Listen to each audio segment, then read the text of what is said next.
So first of all, I would like to thank the ICA for inviting me to have this talk with Uri. That is an artist that I deeply admire.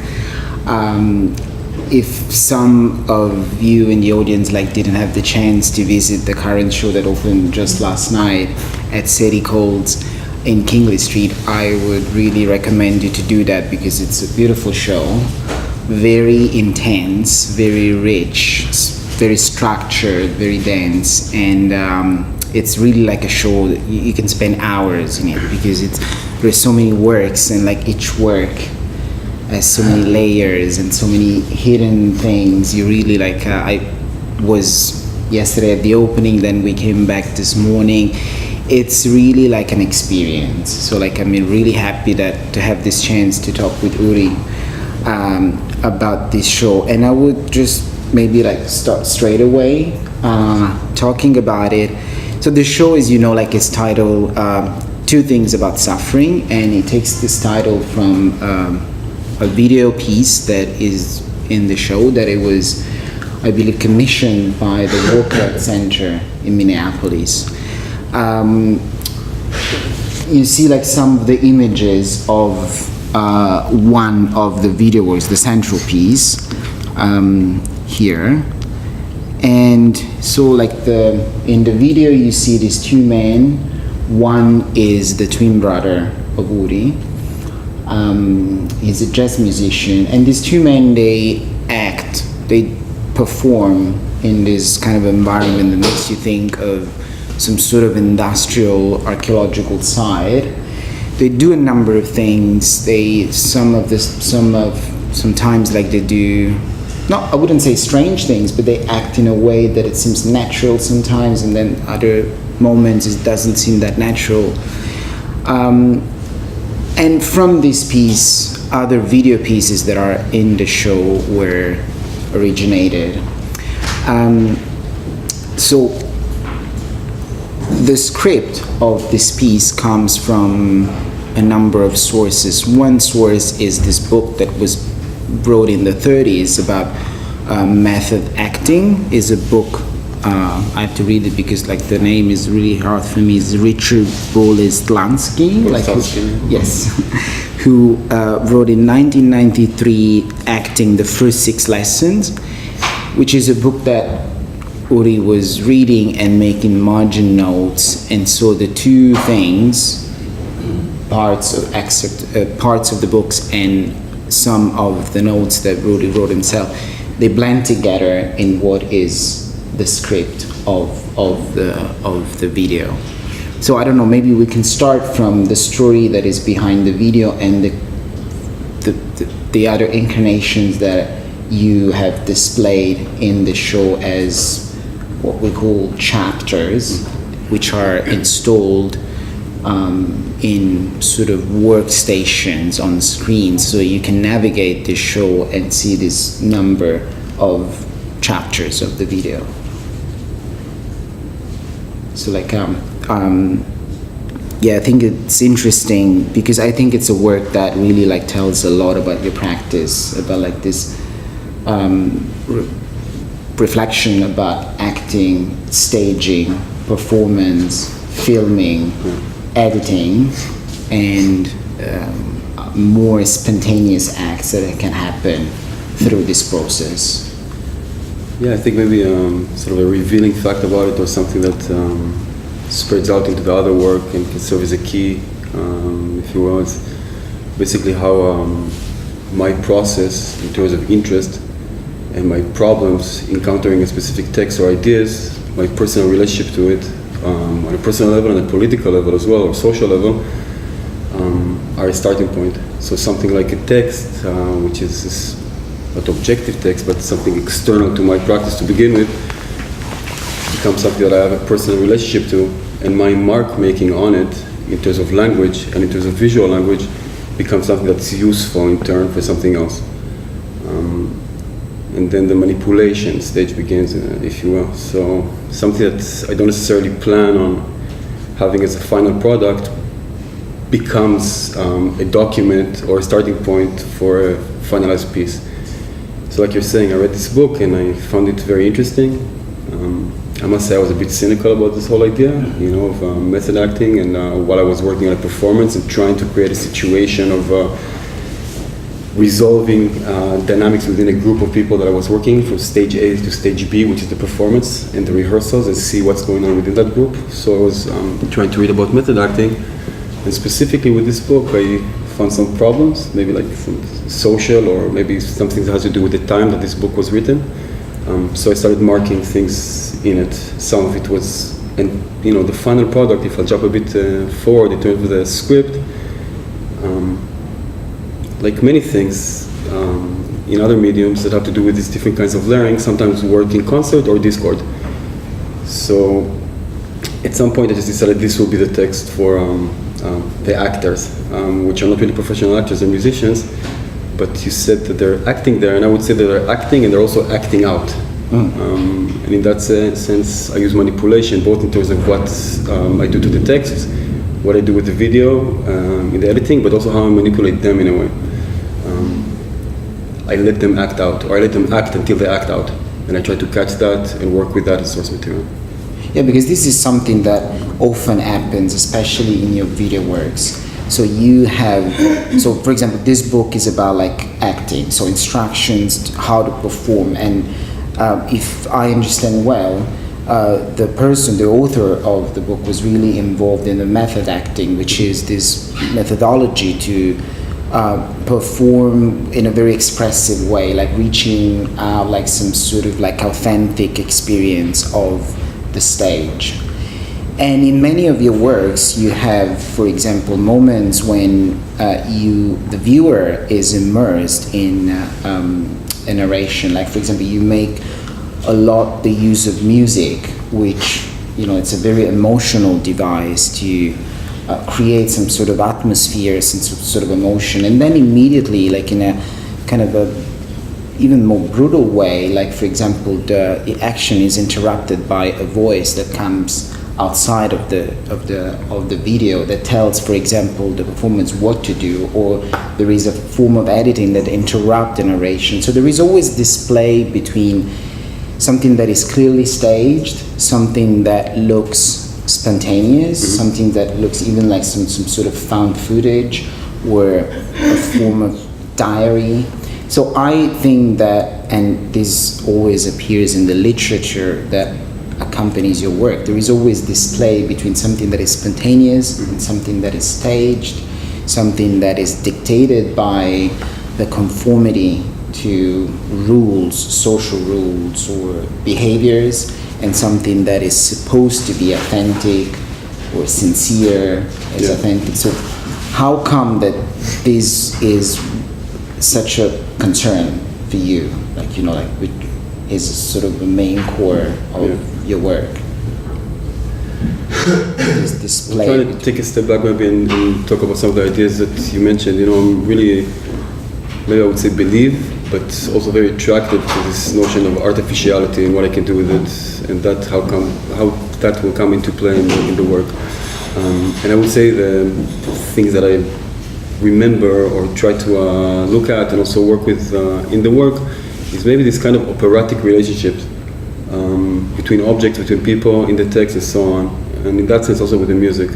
How can I use music in editing, or how can I use rhythm between characters or in a situation and in architecture or choreography to define social situations. In that sense, as for example, taking things outside my practice, classical music or operatic relationships that basically have to do with moral and social definitions that are represented by music or presentation. I mean, it can happen, from like social conventions. If a Mozart piece begins with 3 notes, which has to do with something political more, to Peter and the Wolf, right? That different characters are defined. We have some sort of, and there's an affect to them that defines them morally in terms of the good, the bad, the scary, the sort of naive, and so on. Other examples would be from different genres. It would be westerns, or specifically maybe spaghetti westerns, like The Good, the Bad, and the Ugly. Like different characters that actually literally have the definition of good and bad, come with a specific few notes or melody that defines them. And specifically with that, maybe working with Ennio Morricone, you know, like those westerns were basically written or scripted to music, right? So it's never clear what started first, and I try to do that to work in that sense. It's almost like Star Wars, you know, in that sense. There's the good and there's the bad, and they come with the music and the costume, right? So I don't do it literally in that way, but I think about it, and working with musicians and with music, some of which is music that we worked on together, or them separately, or ready-made, allow me to work with people who are A, sensitive to it and can react to it, and B, I can manipulate or like push it in towards like different characters by defining what they can and cannot do, who can speak, who cannot speak, what's the parameters in terms of the architecture that they can operate in, how they respond to one another, and also give them very, very either super specific or more abstract but specific but super simplified, like, you know, not bad guy and good guy, but like, you know, you react angry or sad or happy, and in that sense connecting it into like a drama class, you know, but really refining it. You know, sometimes I look at my work, at the performance work, and I really think about like end of the year drama class, you know, performance for like 6th graders, you know, but what happens when you take that paradigm and apply it on grown-ups, if you will, you know, that come with, you know, this sort of the affectation and like what they represent and their histories, their facial histories, their gestures and so on. So a lot of the videos are also based on, you know, like catching those gestures and like making almost a registry or an archive of gestures, you know, trying to like, in working with those guys over years at this point, what do I know that they can give me? How do I pull and push those little things and adjust them to like what I want? Continuing, if I'm not too out right now, which happens sometimes, I think what you asked also is this notion of like being in the video and outside the video, and that has to do with music as well and other forms of manipulation and suspension of disbelief. So I spoke about different genres. I think the notion of genres is what's really important for me, both in the time-based work and in general, you know, in grouping things. Using specific dynamics that represent, or like even costumes or relationships or transactions between people and music as well, that brings forth different genres. And again, this refining this notion of genres through those things. There's something noir about it. There's something that could be like a bit too like Western about it, slapsticky and so on, different things, you know. Because, for example, before we were talking about the fact that both the characters in the different chapters are jazz musicians. So jazz has to do with the jamming and improvisation on the one hand, but you were also mentioning the fact that they live in some sort of conventional imaginary, like, you know, living at night. There is a romanticism connected with being a jazz musician, living at night, kind of, you know, having this more romantic way of writing or getting drunk. I mean, like, this is, you find it in the work. I mean, sometimes you have the impression that they're like acting, sometimes you have the impression that they're just being themselves. And I think that it's particularly interesting that this comes at play from a form of more sort of a structural point of view, if we like, if you want to mention this in reference to the language of video and film, but also that you brought their own way of being musicians into that, and the two things, they overlap. You see, I work with people that are basically used to be on stage, used to improvise, and used to working in harmony, right? Even if it's not necessarily creates harmony. And I take them into, I basically shift the paradigm into what I do, and they're kind of lost in the beginning, you know. So even though it's people that are very comfortable with like being in front of a camera or on stage and so on, so like the opposite of what I feel comfortable in, as you might notice, but I try to push them, and sometimes they just, that's what I said before about acting out, you know, they were not happy, you know, in many situations. They were not happy. Maybe they were the happiest when they just sit and play, when I try to capture as well, and I let them do that as well. But I decide when they do that and don't do that, and I decide when they're in a comfort zone or not, and I try to push that. So, yeah, I mean, basically, it's really like, it's almost like I reduce people to, I don't reduce people, but with these characters, if you will, you know, I'm not trying to make a cartoon image of human emotions, not at all, you know, or sentimentality, but I do try to refine them into almost like, not stick figures, but what they are, what I define them as in the videos. Characters rather, almost cartoon characters. Again, not representing a cartoon situation of the politics and the social situation, but them as characters, formal elements. The same way I would use my palette for painting, or if I use the same photographs for a collage or for a sculpture and so on, I would use them in different situations, different chapters. In that sense, and again, I'm kind of talking about many different things. There's this coming back to a child world in a way. You know, when I look at those things as chapters of those videos, I use the same characters in different situations. You know, it's almost like sequels, right? There are different situations, different chapters. You know, there are different books, children books about protagonists can be a specific animal. So, you know, there's like, you know, a chapter of like 20 books. One time is, you know, we can be in the Middle East, another time in the USA, another time in Africa, and so on and so on.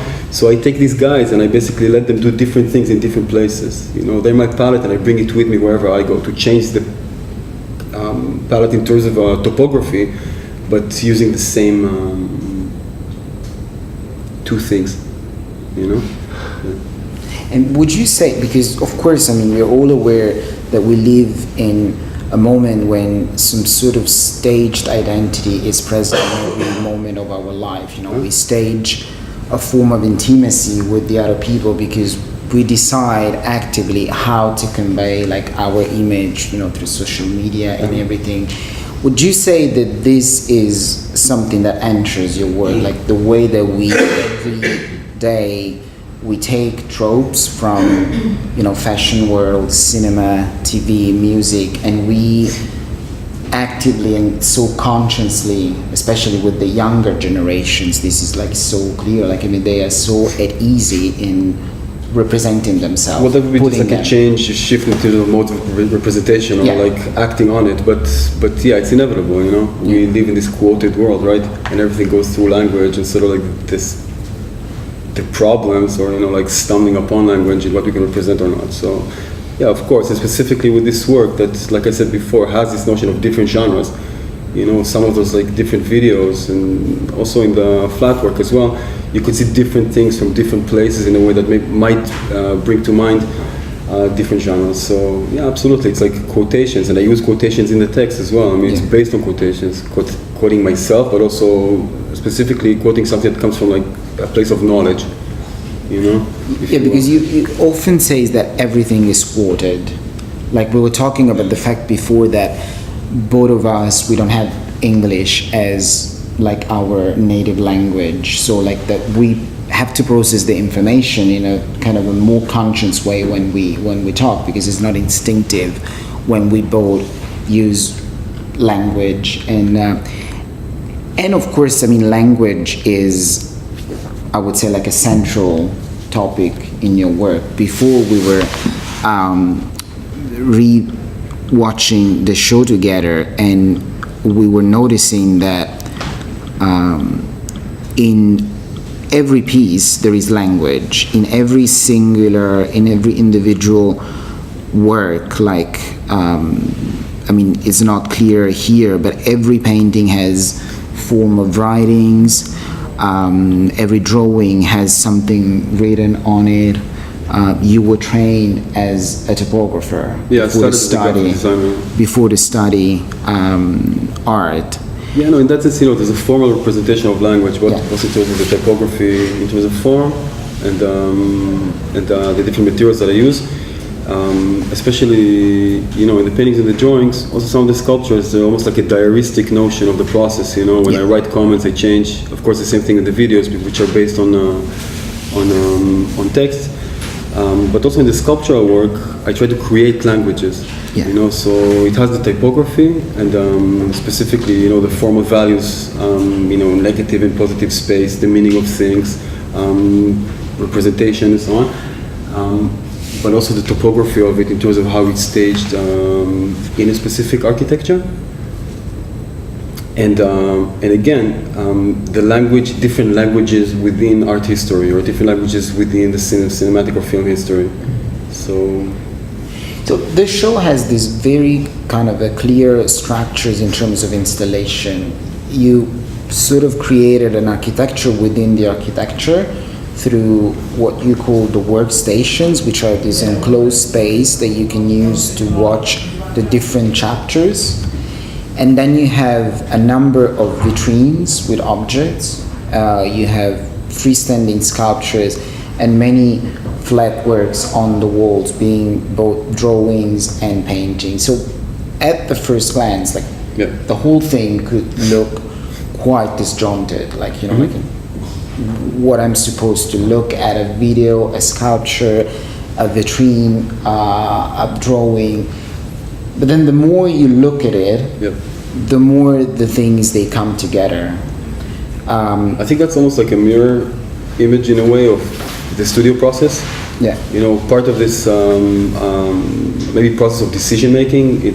What is it that I do every day in the studio? How do I solve that day?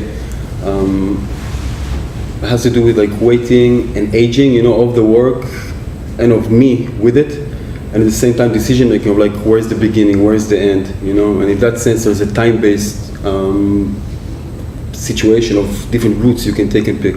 That's one thing. The other thing is, you know, this notion that I spoke with you about before of typography and topography.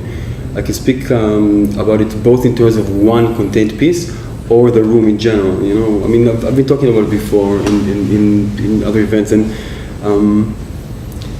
it's, you know, almost like a closed system in terms of one piece, one painting, one sculpture, but also how I organize the space. In terms of the specificity or what each thing represents, and how they all work or don't work together, like in the choreography of the space or the composition of the space, I'm sorry.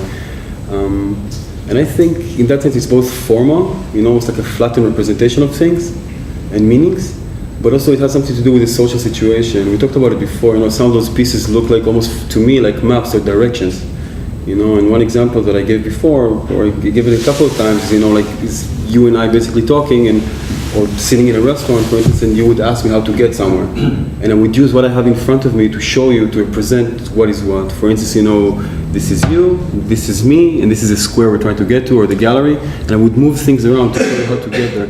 While I do that, there's the social situation and the projection into a formal, sort of flattened and reduced surface that stays as a representation, as mark makings of our conversation, but creates a composition at the same time.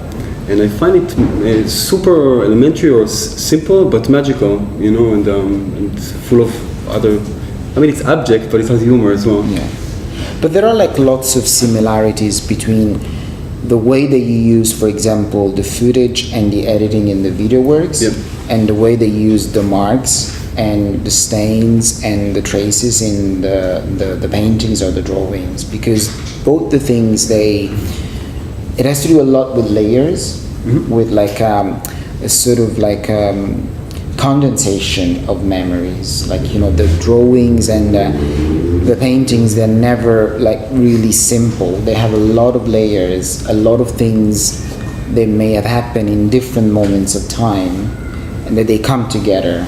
The same way that in the videos you have the impression that many sources, they come together, many different moments of memory, they come together. So I think that this is a more kind of a structural form of bridging the gap between more static works and moving image. Like, but also the thing is that if the video work has a lot to do with this, what you say, like suspending the disbelief, so breaking the rules of fiction and pointing out that what you're watching is some sort of conventional staged performance. Yeah, breaking the suspension of disbelief. Yes. In a way, like something, I would say, not similar, but like something analog happens in the drawings, because there maybe are the notion of the making of. Yes, right. Exactly. So not really, again, not making a caricature of it, you know, like, you know, bloopers, but making sure that this idea of artificiality is present and aware. Not as, I mean, it's not like a sort of like a political position against any other kind of work methodology. But in my case, almost a thought process of, you know, disbelief, and getting the confidence back in terms of what I do is evident in the work, I believe, because of revisiting the work over and over again and using this diaristic maybe way of working, you know, maybe commenting on the work and leaving a mark of the comments. And at some point it becomes a strategy, I would say. Yeah. Because instead of just saying like, you know, oh, writing a quote or even writing what is it that I want to do, you know, add blue, add red, directions in the studio, I would use that where I want it. I would use it typographically. I would write something, but I won't necessarily make it legible.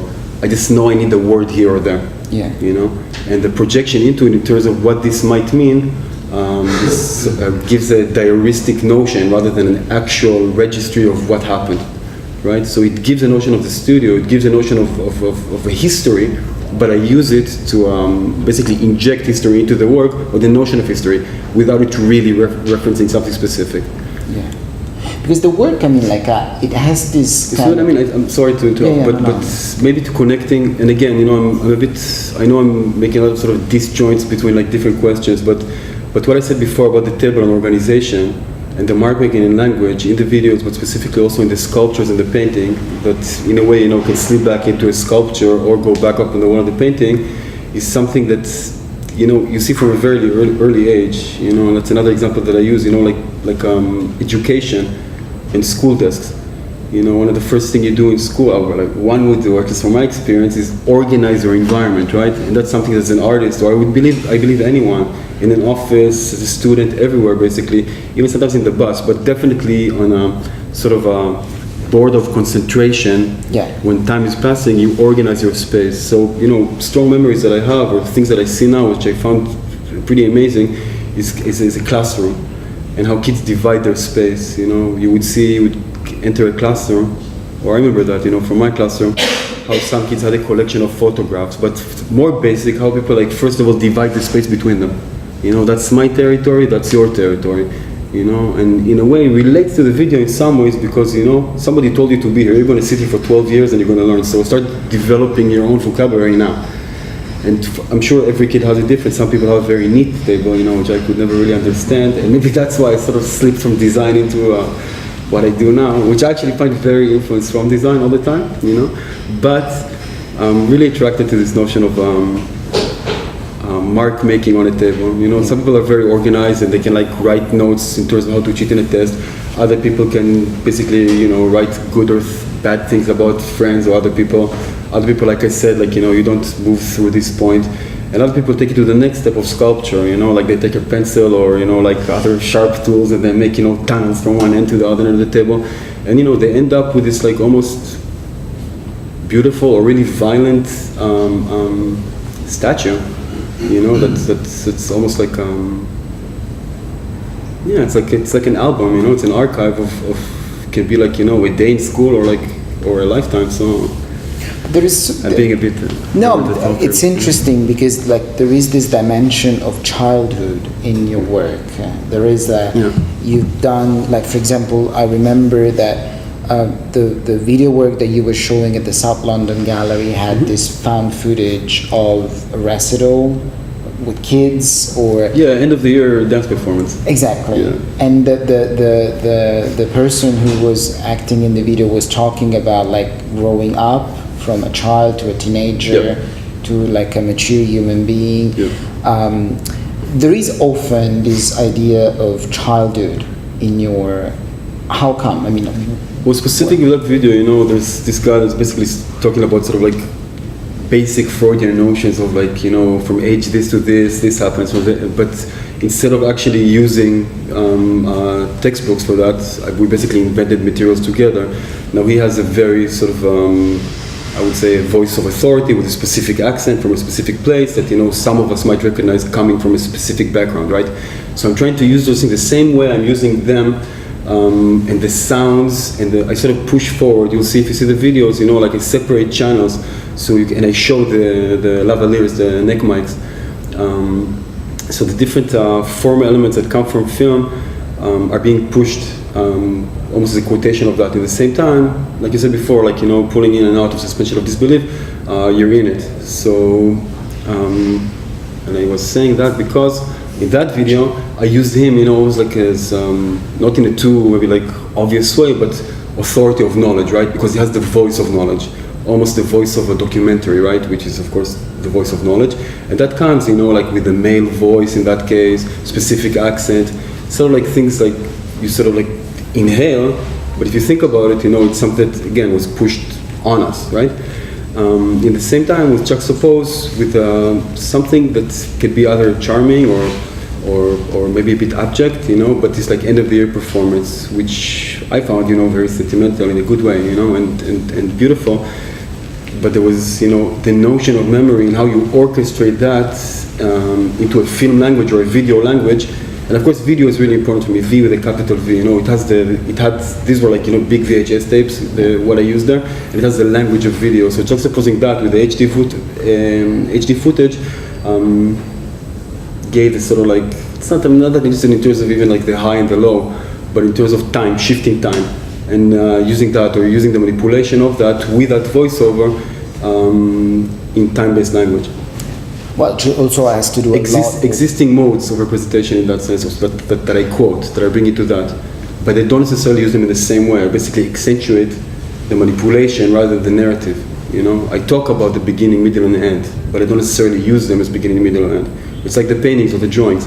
Many times it would look like something that's taken, that's a connection. Many times with the video, it looks like it's taken from a storyboard, but it won't have, it won't have the walk, the banana on the floor, then the slip, and then the fall. Yeah. It might be one of them taken out and placed and framed separately, right? So you would say that collage and assemblage are the main operations between your work in terms of both the way they use the appropriated images, the editing, maybe collage and assemblage of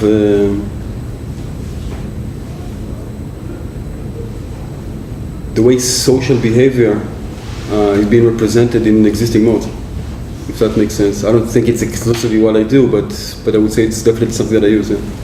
And would you say that these constant and the flattening of it, both formally and also if you think about conceptually, if I use different characters of photos, I do something that someone told me is quite violent, I use photographs of people's faces or animals, different genders, different animals and so on, and use them equally. Yeah. I organize them in a composition. And like I said before, I really look at it, and even in a time-based piece like that, I really look at them as, formal elements that I play with. So maybe it has, violence in it, I don't know. I think I'm quite nice to them. But it's a real tool, it's a real tool. Like to use, gaze and people and what I do with these videos, and maybe over time in general in different shows, I look at the practice. It's not, like this show and that's it, or like then I'm on to the next thing. I'm doing this and I'm already thinking about the next chapter with those guys. Perhaps. Sometimes, I edit some people out and in. Same way I edit, like mark making out and in. But I'm thinking about the next one, Yeah. And like, would you say that this constant pointing out at the conventions of representation, behaviors, or the conventions of staging and everything, would you say that like your work also has a sort of a political concern for emancipating the viewer from the rules of yes or no? It's more maybe like maybe myself, or is right? more kind of a more like intimate need to reprocess constantly the way that we.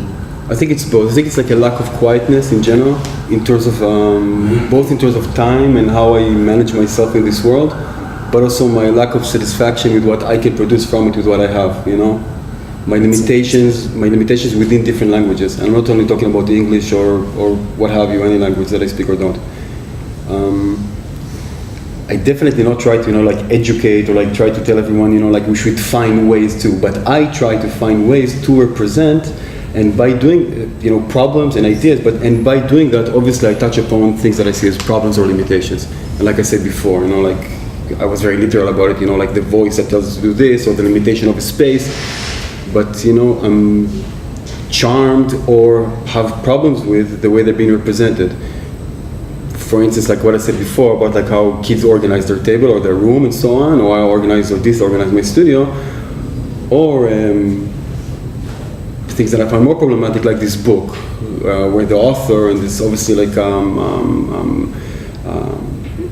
persona of authority and knowledge called a 16-year-old student the creature. So the whole text is like I, the creature I, and the beginning of the text is like please help me. So it starts like that. I become a bit angry. I try to read more. I write something on it, and it becomes something that is a beginning of. It's a problem. It's a seed. And from there, I basically become a bit more brutal. Yeah. So there is this thing also there is this theme of learning, teaching, instructing, like the structures that we use to learn how to exist in the world. Absolutely, but again, I'm not trying to, the work is political in that sense, I would say, but again, socially political. But these are not, suggestions for alternatives. This is my, perhaps, idiosyncratic way of representing those things the way they come out of me.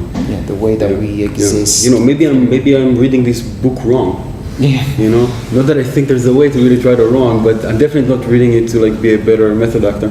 So, Now, there is one last question that I will ask you, and then I would like to invite the audience to ask questions as well.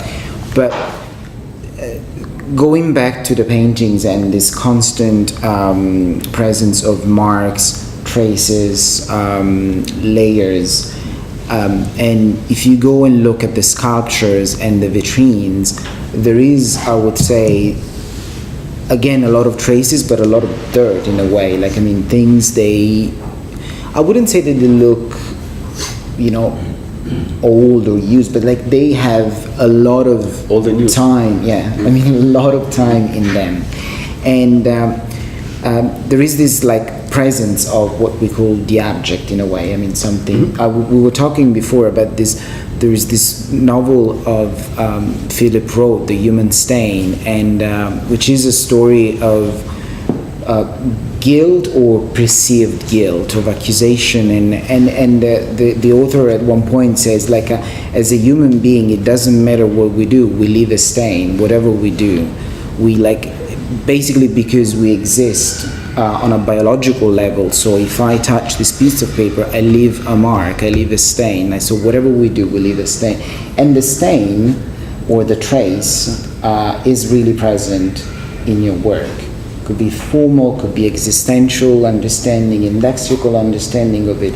But there is a very central, we talked about before about the education in printmaking, and of course it has to do with leaving a mark, but also the process of accumulation of layers in the painting, or the accumulation of layers in the editing.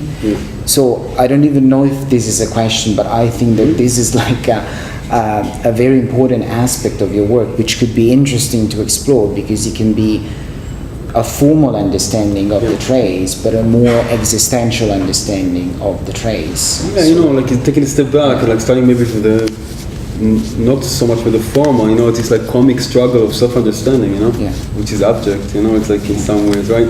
So, and using different ways to try and represent that, and again, not necessarily, subscribe to what is it that my practice is about, existentialism, I'm not sure, but those things come out, and more formally speaking, I would say that maybe it's attraction to sort of natural gravitation, and maybe my education as a typographer, I've spent many years sort of, copying letters and thinking about negative and positive spaces and text and the meanings of text, but also, like we said before, sort of the visual qualities of it. The visual, yeah. And when they become more abstract as well. So different range of mark making, and what does it mean really, to leave a mark? So again, going back to the object, but I don't want to sound too, sort of get too existential, smoky and drunk here. But because it's not what I am, I think. And but yeah, it's I wouldn't be as romantic or simplistic as saying it's a reflection of your identity. Not at all. I would say something more, maybe reducing it a bit into again this diaristic situation. I was here or so on. That's something through history, right? From the handmark. But with this again, going back to what I said before, using those marks strategically. Knowing that they have this history, knowing that they have this not only history, but they have personal history. We talked about the video before that has to do with the voiceover and the dancers dancing. There's something very personal about that video. And many times with the photographs, the collages, the paintings, and the video, people ask me who is it in the videos, And it's not always because of my twin brother, which by the way is not something I usually put out as public knowledge. It just became, he's in so many videos at this point, he's such a collaborator that people ask me. But people do ask me what's my relationship to the people I work with and the imagery. And I find that question, they ask me if they're my family or friends, and I find that question more important and interesting than the actual answer. The fact that there is a sense or the notion of a personal history to them is for me not a success, but that's what I want. To create these projections or assumptions about a piece of paper that like somebody can say like it serves as a document or a personal document or something that's charged with emotions. So I don't know if that really answered the question. No, I think it's I also like. I don't even know if it was a question, but I think it's such important this aspect of also because of course in the paintings and in the drawings, of course, something that appears to be so instinctive, it's actually like really choreographed and like really. It has to do also with categorization and classification. It's almost like very attracted, and I'm sure a lot of people find it interesting. Even some of the images we see here, with those Rorschachs and so on, but footprints. It helps us categorize and move things and organize things, through differences in different negative and positive spaces to understand what's what as a decision and an organizing body or power about who's who and where is where through visuals, which we find for some reason at times really attractive. So that's also something I'm really interested in, like how come those things are so sort of almost instinctively attractive or like that I want to work with them, but at the same time, not to be too structuralist about it, but we push them into categories. Yeah. I mean, I'm not against science here, but but it is interesting. I think that at this point we should invite the audience to ask questions if you have any for Uri, because we're almost running out of time. I can ask you a question. Yeah. I have not seen your show. I've not seen your show, and if I would go there tomorrow, and you would have to say one emotion which you would wish that you would evoke in me, which one would that be? Yeah, nice question. Wow, I can give a very romantic. But first of all, like I said before, maybe this question, if this comes up at all, the idea of emotions in there, again, without making cartoon image, of sentimentality or human emotions in general, that's already good, thinking about this idea of representing that. And it's something that many artists, and I would say in general in popular culture, people avoid, trying to touch sentiment and sort of, and maybe I sort of have some leverage because, like my work sometimes is perceived as cerebral or, or I can show like, great galleries and great institutions, so it's sort of, I have the freedom to experiment in that. But that I would do that also if I would work, or when I was like, working construction or bartending, I still did the same thing. This is something that happens despite myself, right? But that's what I do. And, but I don't know, maybe joy. Is that an emotion? Yeah, it's like, joy sounds,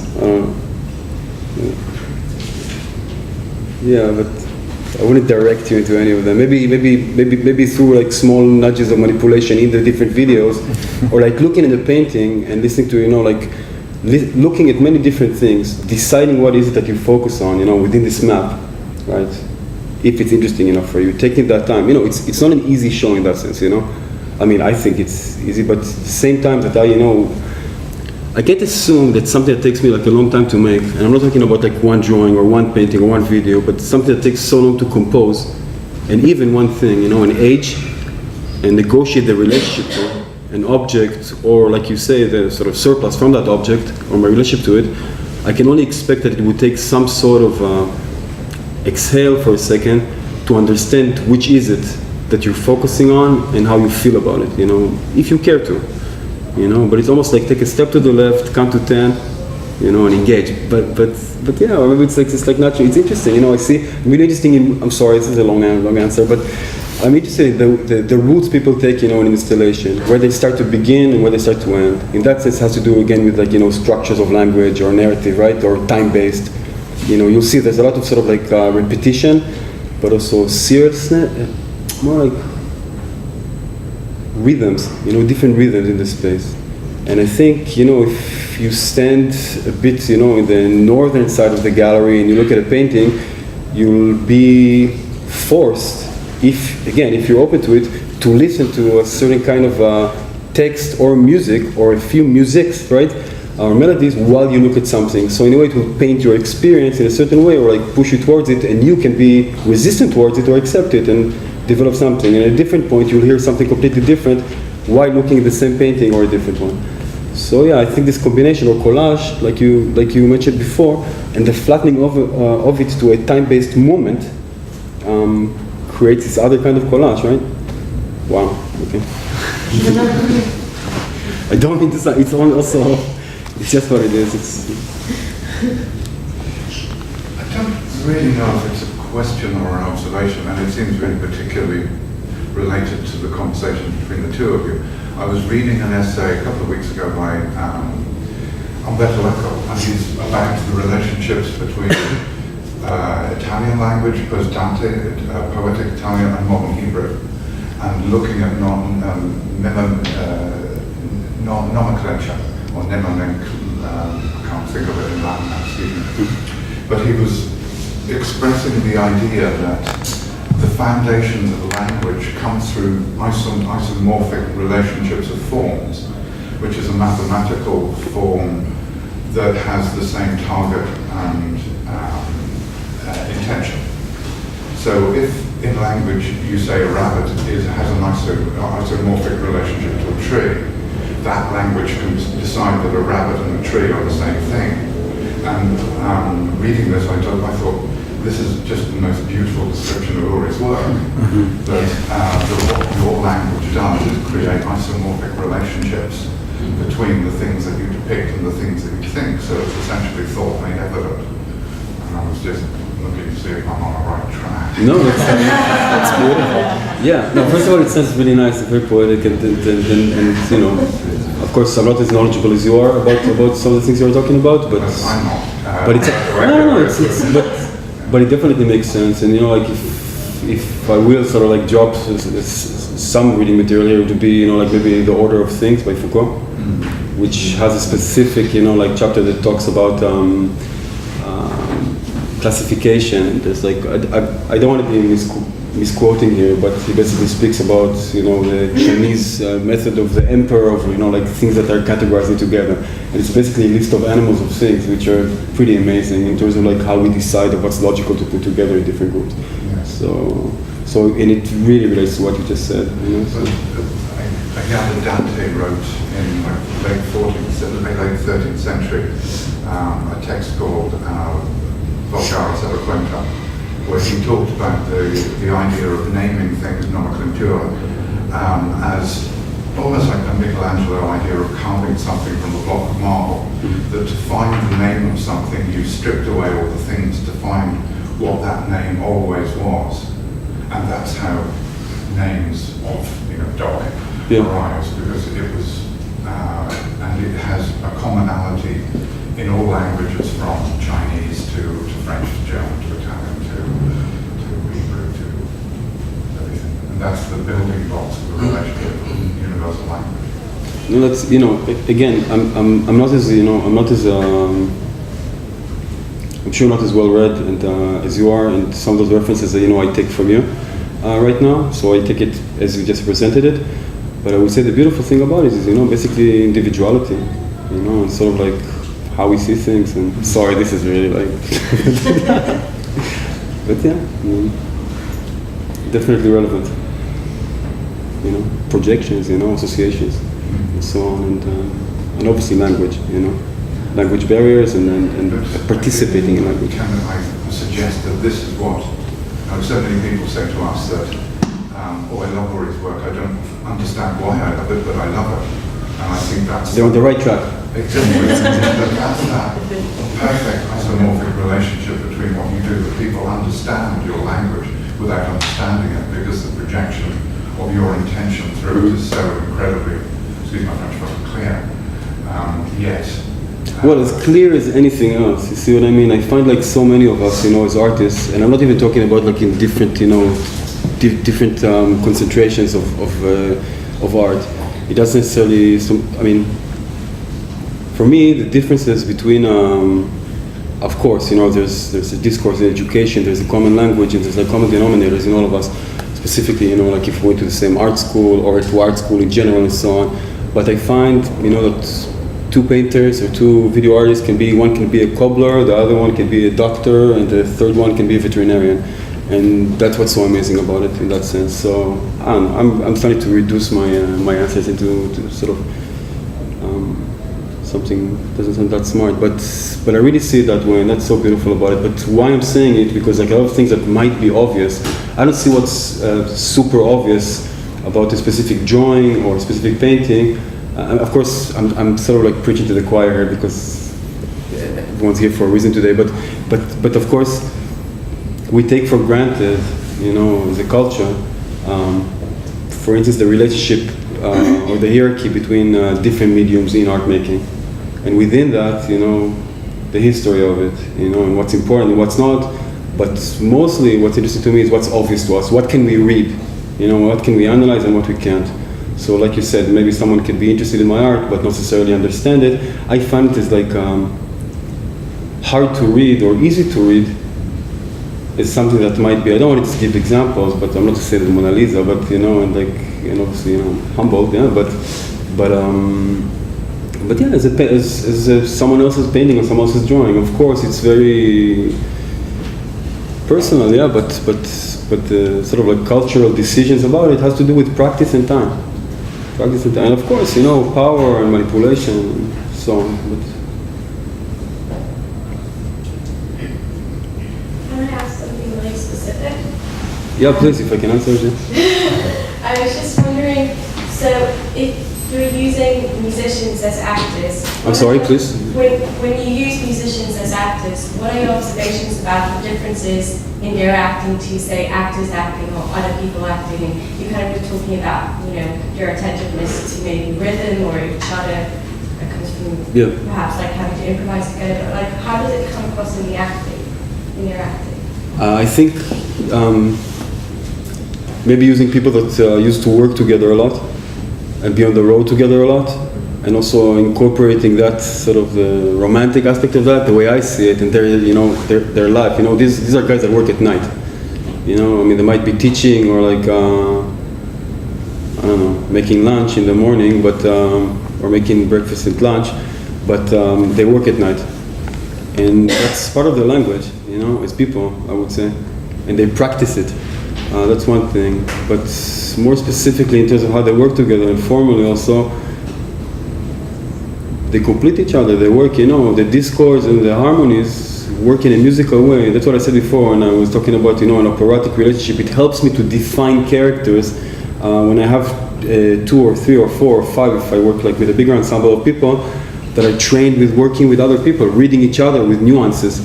You know, so those guys, if you will see in the video, if you saw it, you know, they react to each other on very nuanced based kind of behavior, musical really, you know, the same way that dancers might, or maybe trained actors. So I don't really work with trained actors, so I don't really know the difference, but something about it for me is almost a decision, you know, like you don't have to start, you know, I see people that I think are good actors.